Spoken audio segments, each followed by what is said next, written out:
Hello mga mi! Welcome to my mini vlog. So ito nga pala yung vlog namin nitong Sunday. So nag-ride kami dito sa DRT. Alog-alog yung video. Ha? Alog-alog. Pero ito na nga't magsosorry na agad ako mga mi dahil nga itong video na ito ay pauwi na kami. So kaya nga pala itong mga mi yung nauna kong i-upload kasi nasa phone ko lang to. Yung isang video namin is nandun pa sa GoPro. So yun pa yung i-edit ko at i-upload ko dun sa ating YT channel. Ayan. So isi-share ko din dito yung video na yung once na na-edit ko na. So first time lang namin gumawa ng motovlog mga mi. So ayan, samahan nyo nga pala kami sa biyahe namin pa uwi at sana mag-enjoy kayo.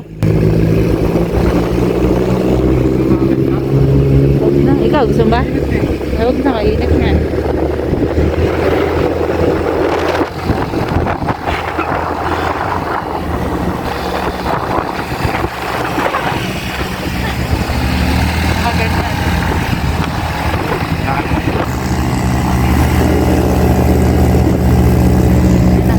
So hanggang dito na nga lang pala tong video na to mga mi. Super short lang at bawi na lang next time. So paano mga mi, kung di ka pa naka-follow, don't forget to follow para sa more videos. Bye!